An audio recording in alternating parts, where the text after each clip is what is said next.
Hello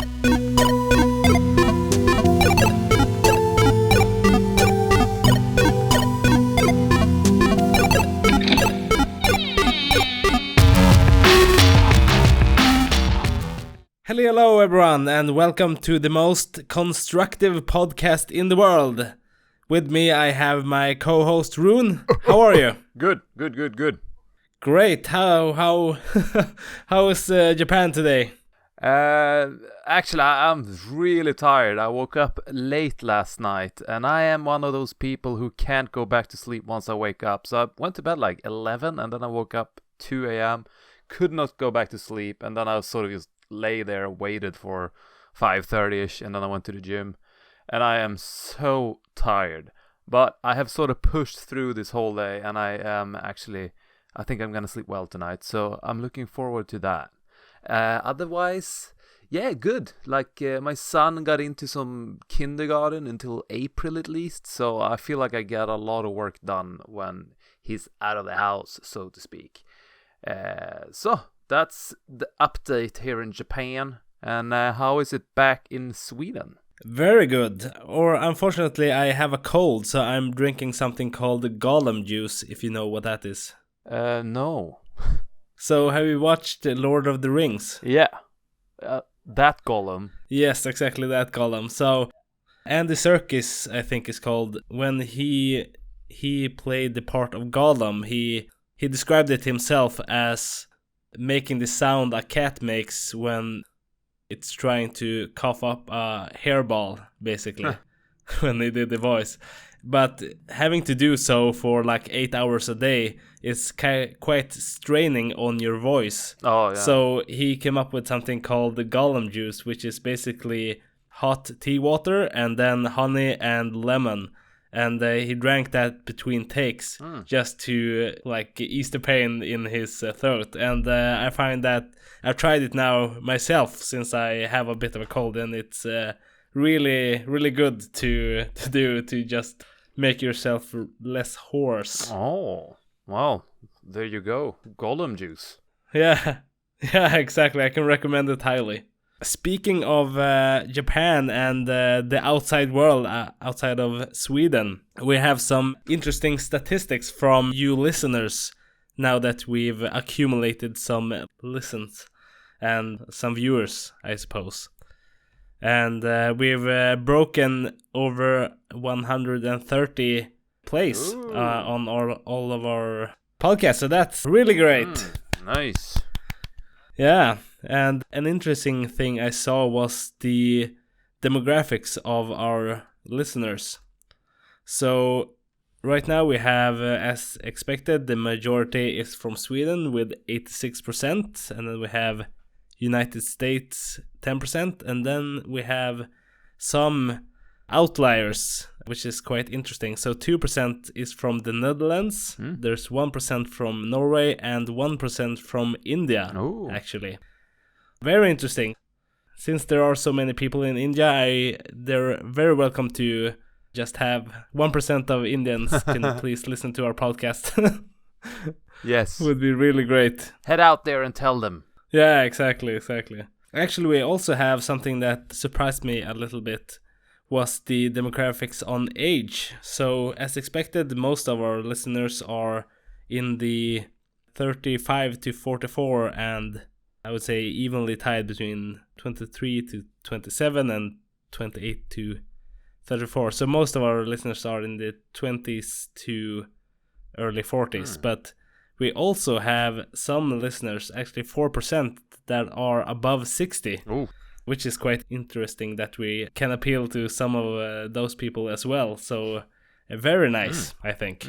Fun facts. Yeah, absolutely. So we're trending upwards at least, so that's really nice. So one thing I wanted to talk about today that is quite an interesting topic, I think, is the level of freedom in the game products themselves. So what I mean by that is that there's two parts to it, I would say. One of them is the copyright / DRM that you have on games, and the other one is modding, allowing other people to modify your game and release it to the public, basically. So as a consumer, I guess, what you want is to have as little DRM as possible. So for those who don't know, DRM stands for Digital Rights Management. There are examples where for a single player game, you have to be online and logged in to play that single player game, even though in the past you would have been able to do it even though you have no internet connection.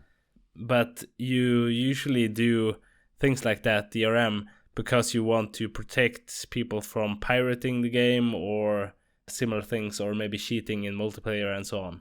For many consumers, I would say, people hate DRM because it punishes only people who don't pirate the game.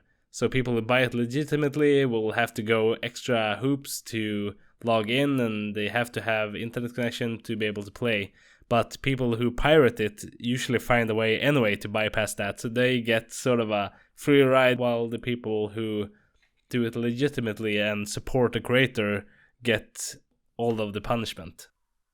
The weird thing is, like, as far as I can tell, most sales, or if they were about the game being pirated and all that stuff, the most money comes from the first month or even the first week when the game is out.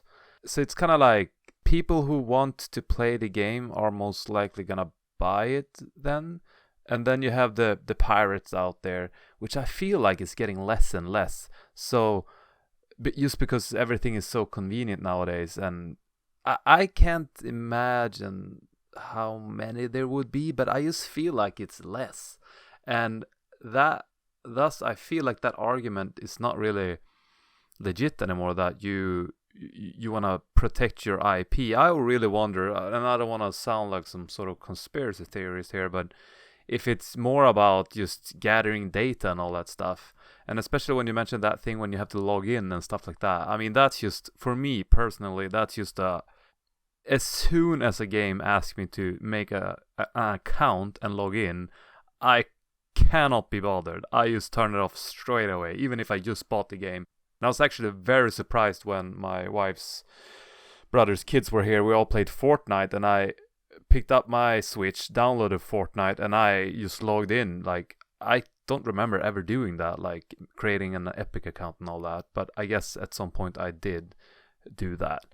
But my point is, there was some news story recently about some EA game maybe that was like super discounted on Steam, but then it was that thing where you have to have actually it was Battlefield, and then you have to have some sort of EA account to log in and play the game. I actually read this when I read about this Steam Deck, because I'm getting mine very soon. And then they sort of recommended playing this game, but you always have to log in on the EA thingy, Origins, I think. And for me, that's just a big no-no. As soon as the developers ask me to log in, I'm out. Like, I cannot be bothered, because I do think it is ridiculous when you buy a game and then they still ask you to be online and to create an account to log in. Like, one of the reasons I sort of bought the Steam Deck is because I'm a console gamer first and foremost, but man, even on console nowadays, it's becoming too much hassle just to play a fucking game. And that's sort of where I stand on this DRM stuff. Like, I think it's annoying, ridiculous. Of course, if it's an online game, you want to see if people are cheating and all that, fine, I guess. But a single player game or an offline game, like, it makes no sense.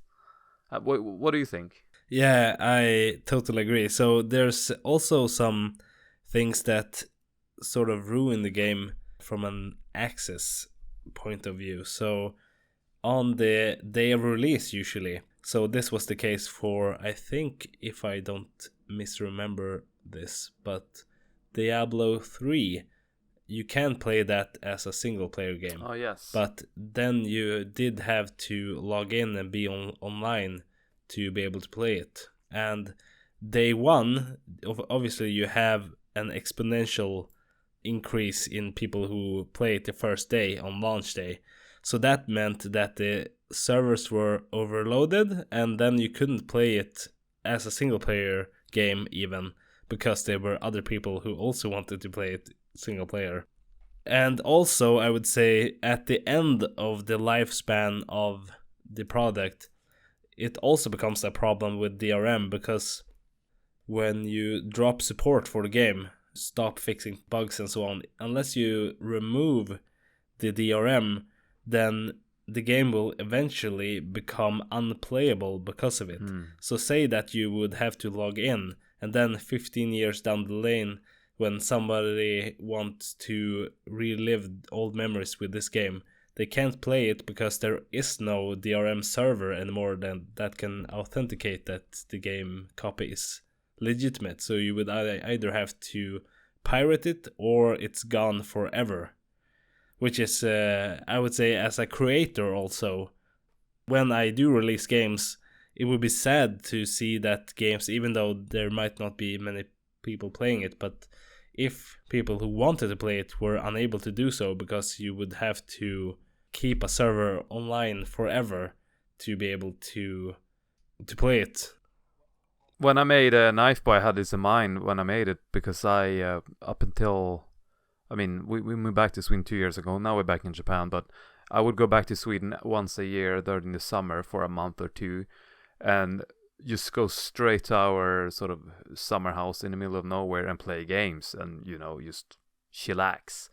But from the PS4 era, I would have to sort of bring my PlayStation 4 into the city to update it, where there was like a internet connection, and then update the games that I was gonna play on it, because I believe that, maybe I misremember this, but I think there were some games that wouldn't play at all unless you had updated it to the latest version, even though you bought a physical disc and everything is offline. So I found that really annoying, and again, I can't quite remember if that's how it was, but at least it is like you always need the sort of day one patches. So I would have to go bring in the PlayStation to the city anyway and do all these updates and all that, just to go out there to play it offline. And when I designed Knifeboy, I had that in mind. Like, I really want this game to be a game that you can play the way you play it today. You should be able to play it like that 100 years from now. Obviously, there's no physical release of Knifeboy, so it's sort of up to Steam or PlayStation or Nintendo, whatever, wherever the game is located. But you should be able to play it exactly the same way 50 years, 100 years from now, I think, which is, well, offline for me, because I think that's how I like to play games, to be completely offline and just enjoy stories or whatever the game is about. Yeah, it reminds me a little bit about I think if it was maybe Xbox One and the PS4 era, I think it was. So before the launch of Xbox, whichever one it was, they had an idea that you would not be able to resell games. Yeah, that was Xbox One. Yeah, exactly. So you would not be able to resell games because it had to go through them or something, or it was sort of games that you bought was only a single-use copy. So it was only for your Xbox account and you could never resell it. And at the same time, PlayStation did a commercial with some higher-ups at PlayStation that it was a 30-second ad where they said, this is how to sell a game or share a game on PlayStation. And the one person just handed it over to the other and said, done. And then that was the end of the commercial, which illustrates what you want for the gaming industry, that it could be so simple, and probably the developers themselves will profit from it. I think it's sort of feels so short-sighted to have DRM in your game. Yeah, I like that commercial. However, I mean, it was like a PR cup, and I do wonder if people didn't bitch and whine about Xbox doing this DRM thing on their console. I think PlayStation will go ahead and copy that too. But they saw this as an opportunity to really look good in front of the gamers. So it was sort of like PR. But speaking of all like this DRM and all that stuff, again, not to sound too conspiratorial or whatever, but I think that they the sad thing is, like you said, games now we won't be able to play them because they are completely like just online, and that sort of speaks for the industry itself, how sort of the money, and it's all about making money, and that's really sad to see. And I think that the DRM stuff, the companies will sort of go out and say that it's for cracking down on cheaters, is to update the game for safety for the players and all that shit. I really just think that's just empty words. In the end of the day, I just think it's to have control, to know who's playing what, and to see statistics all the time, and use statistics for algorithms and all that stuff, like sort of like how YouTube do their things. I just think that's what it's all about in the end of the day, to make money and have control over the players. And I'm not saying that controlling them like some secret organization or anything like that, but just to see what the players are doing and always keep up to date with data and all that stuff. Sadly, maybe they will use this sort of data to sort of manipulate how you level up in games, or how they design games based on that, and so on. So yeah, that's the shitty thing. In the back end, I think that's how it's being used, all the DRM stuff, and then they will just say these fancy and nice words about it's to stop cheaters, it's to safety for players and all that stuff. I don't really believe that. I think in the back end it's just to collect data, sadly. Yeah. Speaking of, maybe this is I'm like the last person on earth to figure this out, but I felt kind of smart, I think a couple of months back, when I realized that achievements, by the way, is also about, I mean, they are about player retention and making sure that the player feels like there's stuff to strive for and that they want to continue playing. But it's also about data, first and foremost, I would say, because you usually have achievements that says you finish chapter 3 and you finish chapter 4 and so on. So they can see a percentage of how long does the average player play and what do they do in the game from the achievement stats. Yeah. Which is kind of interesting. Yeah, I guess that could be like, because that would also be like in a single player game that is not connected with all the DMR stuff. That's also a way to check data, even though people are not connected online. I mean, you're connecting when you upload your trophy list or your achievements and stuff like that, and that's when they can sort of collect that data to see when people stop playing the game and so on.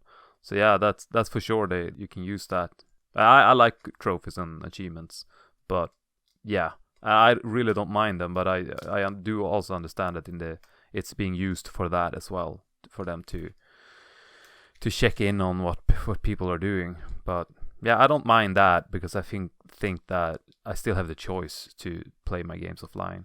But when you're forced to be connected, that's too much, I think. Especially when you bought the game. Like when you buy, I mean, it's like you go and buy a package of Oreo and you have to be, I don't know, online. That makes no sense. But it's when you buy a product, it's yours. Why the hell do you have to? But that's sort of where we're going with everything. I think there's a BMW car that has like a subscription service to use the fucking heaters in the seats. I mean, it's crazy. Like, we don't own anything anymore. We just subscribe to everything. And that's, I don't know, it's sad. I guess that goes a little further also about the rest of society as well, that everything is being sold as a service instead of a product. Which is, I've even seen coffee and Swedish fika being sold as a service instead of a product. So you pay a subscription fee and then you can eat or drink as much as you want. Oh, jeez. But how would you, as someone who's gonna release a game, how do you, like we sort of talked about the consumer point of view, what is good and bad for the consumer, but how would you do it? Like, what do you think is the perfect way of doing it?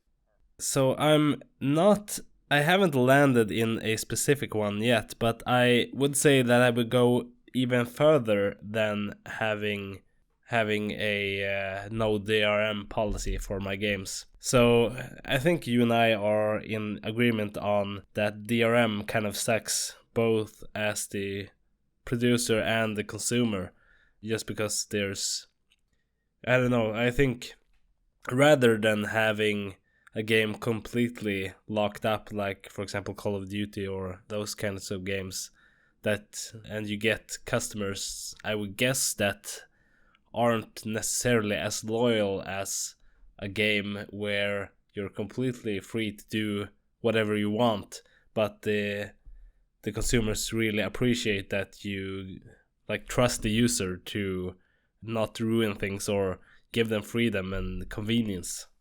So I'm more inclined to that side, but I've been looking a bit at examples where people do go to the other extreme. So there's people who open source their games, for example, and allow modding and things like that. And there's one particular game that interests me. I'm not sure if I'm gonna go with this route or not, but have you heard of the game 1 Hour, 1 Life? No. So the game is a multiplayer game. It's kind of a fun concept. So when you start the game, you start as somebody's baby, because somebody had a baby and that baby is you. So at the start of the game, you can't do anything. You have to be fed by other people, or like be kept alive by other people. And until you can eventually walk, and then you can become an adult, and then you have your own baby, which is some other player that gets to join the server. And the entire lifespan of every person is 1 hour. So you can play a 1 hour session, and that will like be you become somebody's baby, and then you go all the way to like giving someone else an invite when you are old. Cool. So you sit in a lobby and wait for the game to start, or? I've only played it a couple of times, so I don't remember. Last time I played it, I think it went like really fast, so I'm not sure how you match that up with the... Maybe you can only have a baby when there are people waiting in queue or something. I'm not sure exactly how it works. It was very frictionless last time I played it, so I didn't think about it that much. But how do you? What do you do to survive? Is it like is it third person or first person or? It's a third person, so everything is hand drawn, I think, in the game. Well, and this is also sort of a fun thing.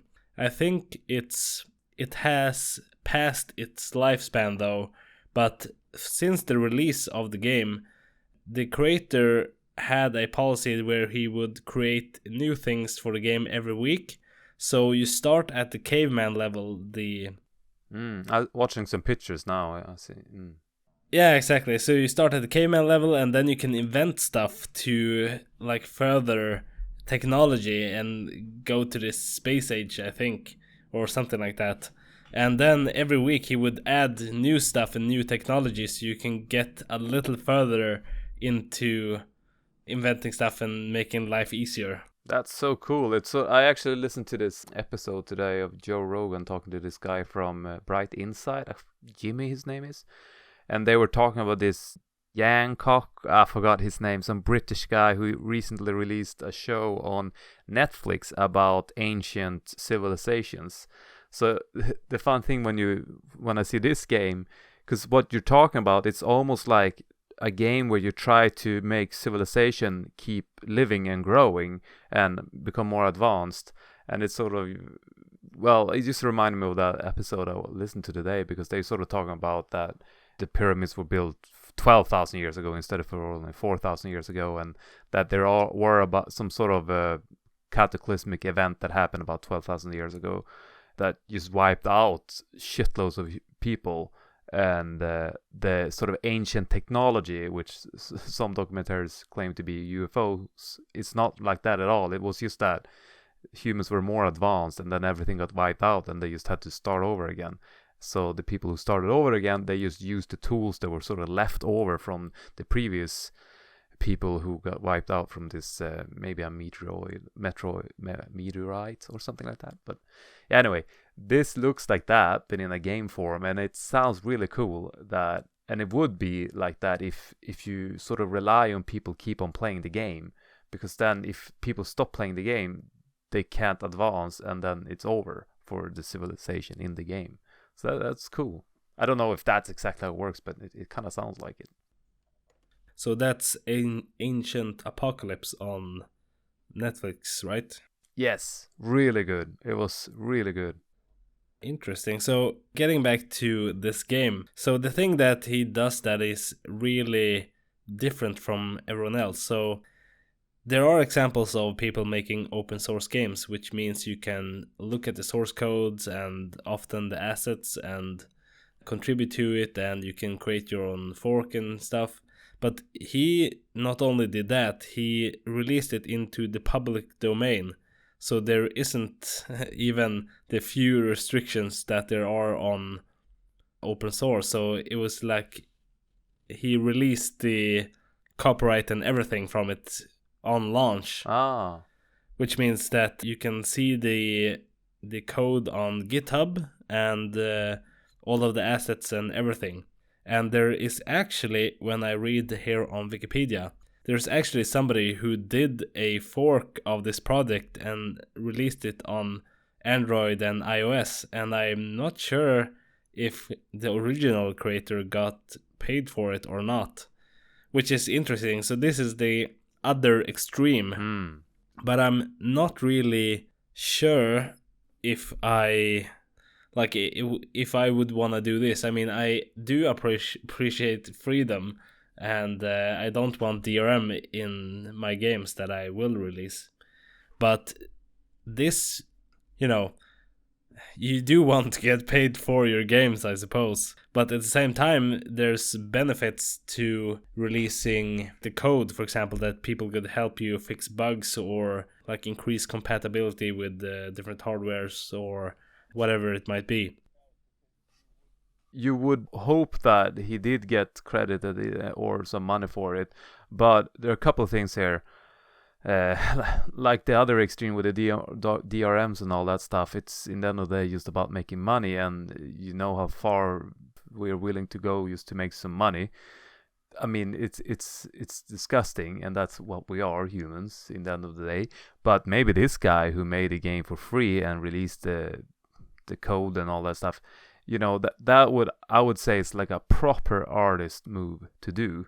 Like maybe he was looking at this as, maybe I kind of misunderstand the game, but in a way I think you could turn it into what I sort of think it is, this sort of ongoing civilization in a game, and if humans screw up too much, it will end the game, basically. I mean, you could easily fork the game into become that kind of game. And let's say that's his idea, to create like a universe in our computers that is like our own universe in the real world, where we have to fight and survive to keep society going. So what I'm trying to say is that it sounds kind of artistic in a way, and from that point of view, maybe he's not interested in making money of this thing.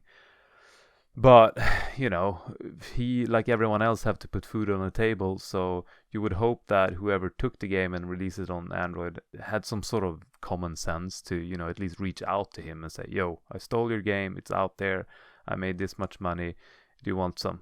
You would hope that's the case, but if it wasn't the case, I wouldn't be surprised either. I'm reading a little bit on Wikipedia, and somebody can fact check me on this, but it seems like he didn't receive anything, and there was some controversy that he used the same name at first, and then after some discussion, the person who forked it agreed to change the graphics and title a little bit, so people wouldn't think that he made the Android and iOS versions. It sort of speaks to the first episode of House of Games, actually, where we talked with Stefan about what Ume Game Hub does, and that's to sort of help creators to turn their creative visions into businesses. And I think he said on that episode that that's the typical sort of creative person doesn't have that sort of not capitalist, but that sort of what do you call it, business sense, I guess, to turn things into a business. And this would in that case be a perfect case of that. So in one way it's his own fault for putting out for free, even though I admire that and think that's awesome.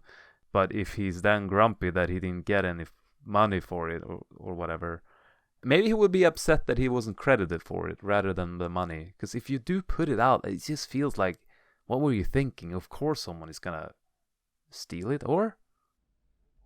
Yeah, I should clarify that he did sell it on his website and on Steam. So he did charge money for it and I guess earn some of it. But at the same time, you can just download the source code from GitHub and just not pay for it. But I've seen some examples of where there's a middle ground that feels sort of like an attractive idea to me. So one example is Doom. So that initially was a proprietary software, so you had to pay for it and the software was not free. But after it had served its life cycle, they decided to open source the game, but with a caveat, I think. So I think, and they did the same with Quake, I believe, but they made it open source, but the assets were not for free. So you could get the code for free and look at it and port it to other systems and stuff, but you still had to buy the assets, which is the art and stuff. And I guess you have made both of them when you make the game, but that's sort of a compelling thing, I think, because you can allow people to fix bugs or look at what the game is actually doing and make sure there's no spyware in there or anything like that. But at the same time, you can have some control over getting money for your product. And that feels also like a very fair thing to do. That reminds me a little bit of, I think I mentioned it on this episode before, but with the game I'm working on now, I'm sort of like split on, I sort of want to make the story a little bit darker and more adult. But that means you would have to have a higher rating, and which is a whole can of worms that I don't want to get into, because I did that with Red Colony and it was just like such a pain. So I was sort of thinking, how cool would it be if you could release the game with this sort of E for everyone, but a DLC pack with the sort of adult content where they swear more, maybe nudity or whatever.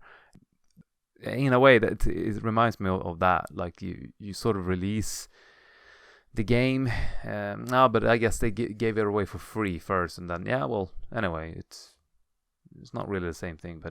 But about this 1 hour 1 life, I actually thought about releasing Red Colony 1 for free on Unity, so anyone can download my game and make their own game based on Red Colony. Unfortunately, I mean, the coding is just a mess, but I always thought, like, when I made Red Colony 1, it was sort of like, I want to make a game that I want to play. Of course, when you make a game, you don't ever want to play them again when you're done with them, but I would think it would be amazing if others made that kind of, I don't know, well, as I said so many times already, for me it's a graphic novel with gameplay.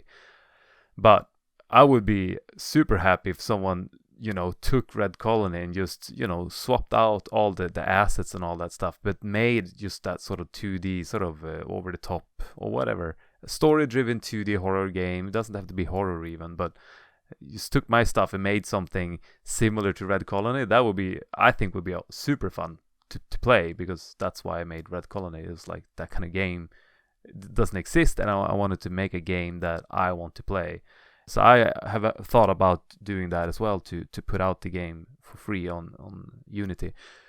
But again, it's a mess. The code is a mess, and I think I would have to cut down the size of it. So in my mind, I'm thinking just to keep the sort of splash screen, the start scene, and one scene from the game, the finish, and the credits. So a noob like myself who want to make a game, they should be able to download this project and then you sort of learn how to use Unity, as I mentioned many times on the show before. That's the best way to get started, I think, just to download someone else's game and mess around with it. And that would be, hopefully this person would then use Red Colony as a framework and then work off that and make something maybe similar. So yeah, and then I wouldn't charge for it, of course, because I think it would just be awesome if someone else made a Red Colony like game. so I could buy it and play it and enjoy it.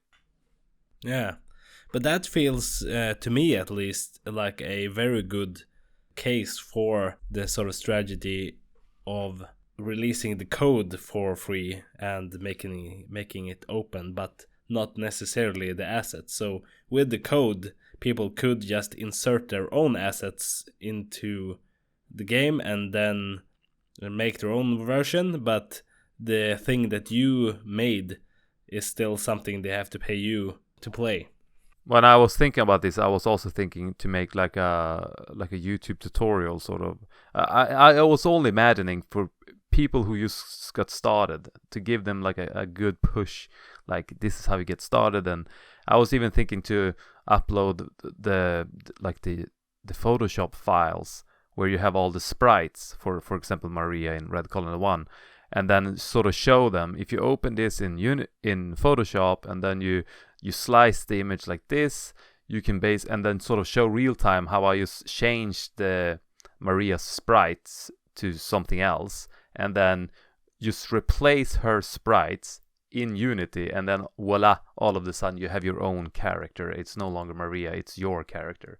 So that was also part of the plan, to sort of push whoever downloads this to make it his own game instead of using my sprites and my assets, because yeah, I'm sort of against the idea of using people's assets unless you maybe modify them a lot. But so I think modding is also something that I'm very interested in. I haven't made any mods myself, but it would be really nice to have people mod my game when I release it, because I think that really, just take the Elder Scrolls games as an example. It really extends the lifetime of a game. In the case of Skyrim, for a decade, I would say. It is a fun game, but people really enjoy modding it and adding like everything from bug fixes to Thomas the Tank Engine to, you know, anything you can imagine. So, and I'm not sure how to implement that in my game, so I hope it's not that difficult, but that would be really fun. And there's a lot of great examples where modded games have turned into real products. So, say for example, DayZ, the zombie game, was originally a mod for Arma 2, I think. Yes. And that became a real game. And Counter-Strike was a mod of Half-Life, right? Team Fortress too. Yes, exactly, yeah. And there's like a ton of examples, I think, from people who have modded games and then turned it into real games, or it has extended the lifetime and fixed problems. And there's also old games where you have, say for example, The Sims 1. There you have mods that just fixes, because that was made for a time when there's only 4:3 screens, so 800 by 600 pixels, and then people have made widescreen mods and they've added a bunch of furniture and all kinds of things. And so that also sort of extends the lifetime or preserves the games for the future a little bit. Yeah, I think I'm so excited to get my Steam Deck, because like I said, I'm a console gamer up until now. I think really the Steam Deck is gonna turn me around to become more like a PC type of guy. Even though I've had a monster PC for a long time, but it's for work, and I really can't relax and enjoy PC games while sitting in front of a PC. Thus, I hope the Steam Deck will sort that out for me, because one of the things I've always been jealous about looking at the PC Master people is the mods. And I'm sitting there on my PS4 or whatever, playing Skyrim, for example, and there's no mods, there's nothing. So I'm really excited to see how it is to actually play games and, you know, download mods for them. Super excited about that, actually. The first game I'm gonna play on my Steam Deck will be Elden Ring, and then who knows, maybe there are mods for it. I don't know if there are out yet, but there are, for example, Steampunk is another one, or Cyberpunk is another one I want to play, and I think that's already getting quite modded. So yeah, I think mods are awesome, and it's like you said, they extend the lifetime of the games. and it allows, passionate people just to have fun and mess around with the game that they already bought. So in a sense, it sort of makes sense that they should be allowed to, because if you buy a car, technically you're allowed to mod it as much as you want. So why not games? Yeah, exactly. And I've actually, because I had a hard time imagining why, but I looked up why people would not want their games to be modded before this episode. So some of the examples are, at least this is from Reddit, so I haven't talked to any of the people making the decisions, but it feels like it's very valid reasons. So some games would not want mods because they don't want their games to, their lifespan to be expanded. So say for example the FIFA games or the Call of Duty games, they want to release a single game each year. So if you allow mods, then people will just keep improving a previous product, and the sales for the new one might not be as much. But that just for me, that just convinces me even more that I do want mods in my game when I release it, because you want people to be able to do all kinds of crazy things. And also I would say that in some cases, and I don't know if this theory of mine is correct or not, but in some cases there's also, I would say that modders give ideas to the developers. So one thing that I remember a lot from the Elder Scrolls 4 Oblivion is that there was a lot of dragon mods where you could ride dragons, yes, and fly and stuff, and because like that was really, really popular.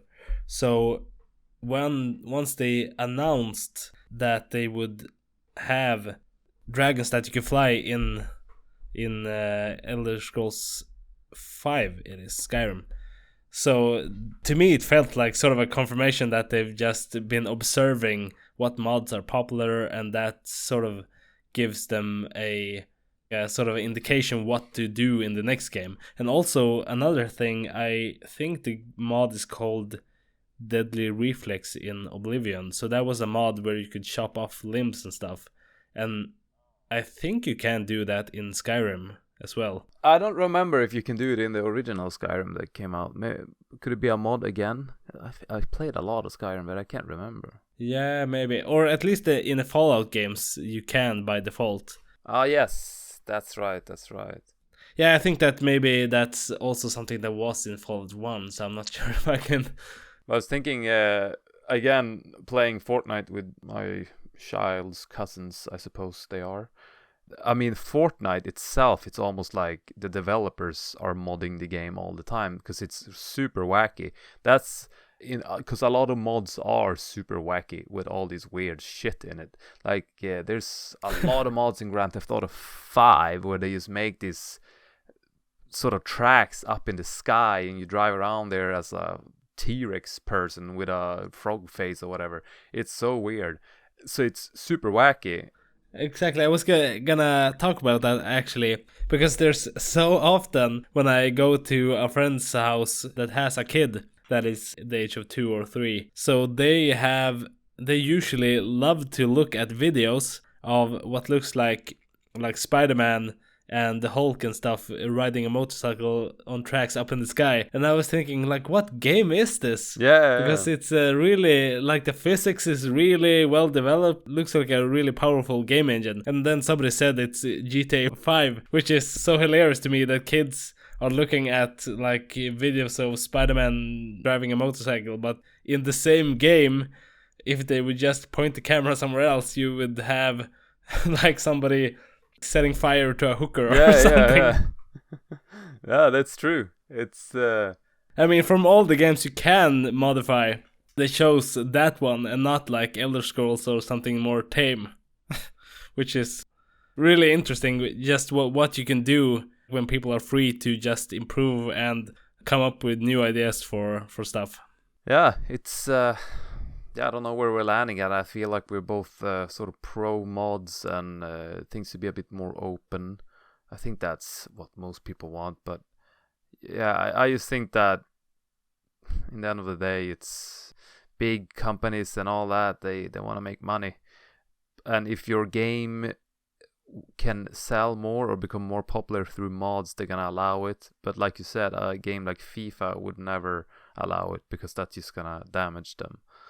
So, but I was thinking, I think I said it just as a joke on this show before, about imagine you have playing FIFA with the first person view and had the guns and you just shoot down, kill each other on the field. That would be a cool mod. Or, even as a third person, like all of a sudden it's a twin stick shooter and you have guns and you shoot each other, and then you're the only player on the field and you run up to the goal and shoot him and then goal. There's so many wacky things you could do in a FIFA game, but I guess we'll never know. One mod that I've thought about that I would want to do if I had like 100 hours and the knowledge to do it, which I thought was a really fun idea, is that you would take the original StarCraft and then you would mod it to have one of the teams, instead of human Zerg and Protoss, you would have one team that is Mullimek, speaking of, because you're building stuff and you make like vehicles or what you would call it, and then you would have all of the lines from the Swedish games. And I started researching a bit a couple of years back on how to mod StarCraft, but it's at that time, before the remake was released, it was a really old game and it was really difficult to mod. But I just thought that would be really hilarious. And I'm just thinking, what kind of person is modding? Like, how do you do it? Is it like, do you need programming skills? Or, when you see these games where they have like 3D mods, like Resident Evil, they have these weird mods when the Mr. X is like some Thomas the Train, I think, is even in that game. So he's walking around there. So you need to have some sort of 3D modeling skills, I suppose, unless they're all just free assets or something like that. But it just speaks to me that these modders are really talented people, and I'm just kind of curious, like, what do they do apart from modding? Like, do they have, like, in quotes, normal jobs, or are they working with games as well? Like, I don't know, it's in a weird way, it feels like a waste of a talent. If you're that good at making mods and stuff, I hope you work on making games too. Or, it's just, they're being artists and they just think it's for fun. Because in the end of the day, it doesn't always have to be, money in the end. Because I grew up making Flash films and all that stuff. And I sure as hell didn't make a dime. But I spent hundreds of hours making them and just uploading for free. So it's passion, I suppose. And I respect that. Yeah, me too, absolutely. But I would say that maybe there's, making Flash movies, I guess there must have been something that you learned or you developed as a person for maybe completing projects or something, I guess. So there is also that. Yeah, and I actually, my brother told me at some point years ago, like, you should learn how to make games. And I was like, I have no fucking clue where to begin. And he's like, you managed to sort of ADHD through this whole Flash movie thing. I learned that by myself, and the amount of hours I spent on that. So he was like, I think you can do it, man. And he said it a couple of times, and eventually I did start making games and sort of had the same approach as when I started making Flash films, just, trial and error through it, and then eventually I got it.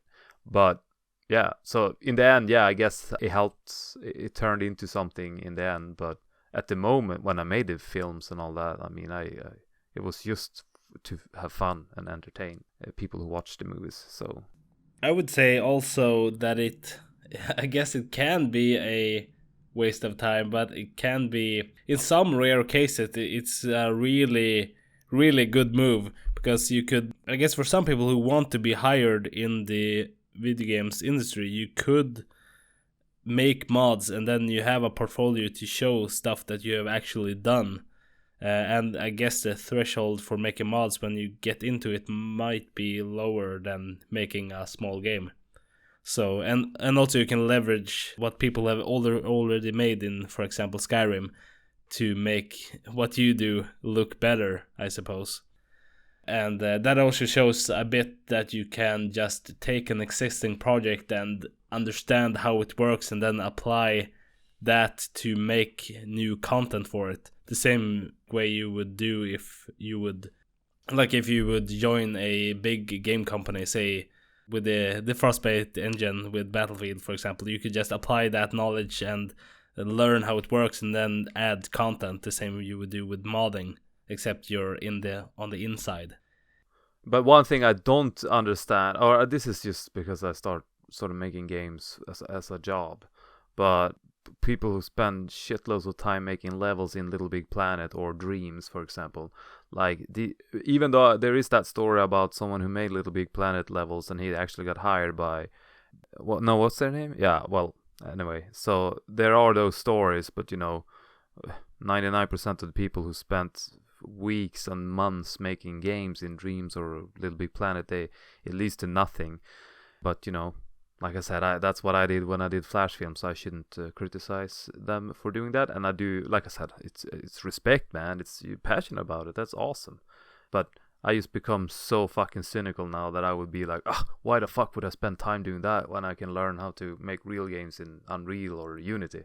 But that's just it's an age thing, maybe. Yeah, maybe. But I do have an example where not modding, but a similar thing is, I would say, unfortunately, it is a waste of time when you could do just a little bit different and make something really great. So I watched this video back in the day with a YouTuber called Vito, and he had an argument about why people shouldn't make fan games. So there is a community of people that make, say, for example, a Sonic game, or they make a... I saw Zelda 64 in Unreal Engine just the other day. Yeah, or if you would make a Mario game, but it's not an official one, but you use the same IP and use the same characters and everything. And the problem with that is that sometimes most of the time, I would say, the publisher of the developer of the actual IP, they don't like that their IP is being copied and used, because that, we would have to get a lawyer here to actually say what is legal and not. But as I understand it, it weakens your copyright if you allow people to use your work and your ideas, even to publish something that is completely free. I think that's why the IKEA horror game that the other month was shut down and had to change name and a lot of stuff, because it was a sort of a carbon copy of IKEA with the colors and logos and name and everything. Oh. And some people do complete games, and they work for maybe 3 years on these fan games, only to be shut down in the end. I don't know why they always do it at the end and not when this is announced that they're gonna start making a game. But so you wasted 3 years of your life making something probably amazing, but something that's sort of doomed to fail, except in a few rare cases. So that YouTuber, he argued that instead of just making a fan game for 3 years, just make your own idea or just tweak it a little bit, and you have your own game that's sort of a spiritual successor to the game that you love. But you won't have wasted a lot of time, and also you earn money from it. Yeah. From a fan game, you earn nothing. So why not just take all of that money for the same work that you would do with a fan game? So in that case, I would absolutely agree with him that that's I'm sorry, but a complete waste of time, that you would just volunteer your time for something that it's doomed to fail most of the time. Or at least, have other assets ready. Imagine if you made let's go with Zelda 64 Ocarina of Time, the Unreal Engine Super remake. Imagine if they just had other assets available. So they use this for PR, and then they get a lot of views and all that stuff. Nintendo is coming in to shut them down, and then they say, yeah, fair enough. And then you basically press F5, and then all the assets are updated to their original assets, and it's no longer a fucking elf running around in the Hyrule. It's like a lizard man running around on Mars. It's just like literally this exact same game, but it looks completely different. And that would sort of go back to what I said a couple of weeks ago when I said I would like to make a game where I use copy-paste the pacing from Half-Life 1 or 2, which has been critically acclaimed to have the best pacing ever. So it would sort of be like that. You basically copy-paste an entire game, and then instead of it being Zelda or Link, it's someone else. And it's not Hyrule, it's underwater world, but literally everything is exactly the same. It just looks completely different. That would be interesting, and it would be cool to see how a game like that would be received as well from critics, because if you're basically copy-pasting the best game in the world, surely it should be a good game. Or is it just a good game because it's Zelda? Or is it because of the level design and all that stuff? So that would be cool to see if someone did that. Yeah, absolutely. But that also goes into the question of when is it copyright infringement if you copy the levels or the pacing or something? Like, what is the intellectual property? I guess that goes into like a whole other rabbit hole of legal shenanigans. Yeah, and that's I think I don't know. I feel like I'm in the camp where I think we should be able to do whatever we want, sort of, but just sort of have some sort of respect to the original artist. Like, if someone took Maria from my game and put in his game or whatever, I think it used to be cool. I don't think I would mind. But as soon as it becomes like too much money involved and bigger companies and all that stuff, it's all this boring corporate bullshit that you have to throw into the mix. Yeah. And also, there's this problem with copyright trolls, if you've heard of them. No. So this is also something that scares me a little bit with having things too open. So there is companies that... So you would have something open source, for example, and then they would just copy your code, and then, or you wouldn't register copyright on it at all or something like that. And then they would copy your code, change it a little bit, and then they would copyright what they have done first, and then they can sue you for copyright infringement. Hey, that's bullshit. Yeah, so that's an actual thing. I don't know if that is so prevalent in games, but there are other instances in society where this happens a lot, and there are companies who live on this specific thing of like fraud, and you would have to just, most of the time they want you to, I think they want you to settle out of court. So you just say that, okay, we can pay you $100 million, and then you will not sue us, because the lawyer fees and everything will probably cost more than what they want. So it's sort of a like hijacking the copyright legal system to ransom your company, basically. But you couldn't do that if let's say you put out your game and it has you haven't registered or anything like that. That can't be possible, right? I don't know actually if it is possible, but maybe this is just like a legal boogeyman that I've made up in my own head, and I don't understand the how it actually works, and therefore it's no risk. But that feels like something that, you know, would be like your worst nightmare, that you try to be like all kind and want people to have freedom, and in return you put yourself at risk for being sued or like being bankrupt. So I don't know, that thing scares me a little bit. We should have some, if there is some copyright lawyer who wants to comment on this or knows how to deal with copyright trolls, it would be really interesting. Umi Game Hub, aren't they in touch with these kind of people? Yeah, that would be really interesting to hear about such things, because I think maybe it was some TED Talk or some video somebody talked about how to outsmart copyright trolls or how to survive them, I guess.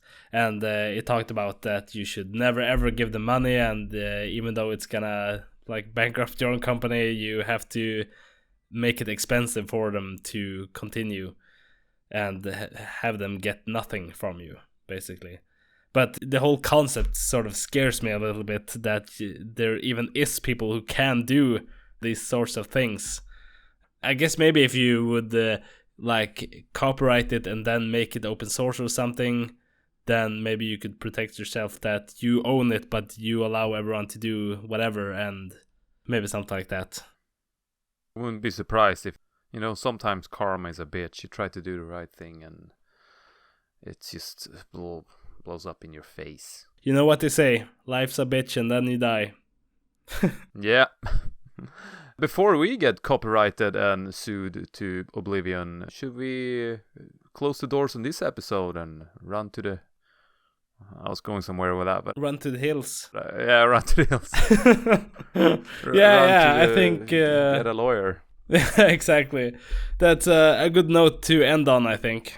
A dark note to end on. Yeah. So everyone, let us know what you think about copyright trolls and what you want to do with your games. Do you want to make them open or not? And I would be curious if anyone is a modder. What do you do? What do you do besides modding? Like, do you work at, with games, or do you work with something else? I'm quite curious. What kind of person are you? Yeah, absolutely. So if there's any modders out there, we would love to talk to you. And also the whole thing about, you said that making it feel, the time feeling worth it. Is it worth it to spend hundreds of hours of making mods? And why in that case? And if you're that sort of copy troll thingy, let us know. Why do you do it? Yeah, absolutely. My guess would be money. It's easy money to just scare people and then just take their livelihood. But yeah. True. All right, so thank you so much for joining me in this episode. And thank you everyone for listening. Everyone from Norway to the US to India and so on. And we would love to have additional countries added to the list. So please listen if you enjoy it. All right, bye. Bye.